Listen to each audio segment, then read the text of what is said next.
Daming tattoo ng Dasmariñas, Cavite. At for today's video, shoutout muna natin yung client natin na galing pang Las Piñas. Dumayo ng Dasma para magpa-cover up sa atin. Nakita nyo naman yung old tattoo ng client natin. Tayo na yung pangatlong artist na magko-cover up ng old tattoo ng client natin. At syempre, respeto dun sa mga naunang artist. Medyo challenge lang talaga sa akin tong gagawin ko kasi pangatlong artist na tayo. Nakikita nyo naman medyo dark na talaga yung tattoo ng client natin. Kailangan na natin siya gamitan ng pammalakasang koi fish natin. Freehand pa rin ang gagawin natin na atake sa piyesa na to. Ginamitan ko rin siya ng opaque set ng Artec ink at nagmix din ako dyan ng wash para sa mga dark area niya. Nilagyan ko na rin siya ng lotus sa gilid tsaka ng background din. Ginamitan ko siya ng 11RS. Makikita nyo dyan. Ang ink na gamit ko dyan is triple black ng dynamic. Kinapalang ko yung mga outline niya para kitang kita pa rin siya kahit na mag-heal na siya. Dark kasi talaga yung old tattoo ng client natin. Kaya kailangan maging solid talaga yung mga linya na gagawin natin. Ginamitan ko rin siya ng 15 round magnum at 9RL para sa pag-highlight sa kanya. Diyan yung old tattoo ng client natin. Minekos-mekos na natin siya at dyan na yung kinalabasan.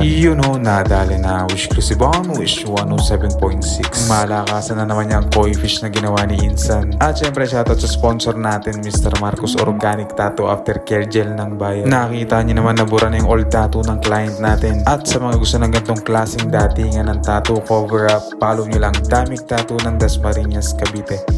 Nadali na.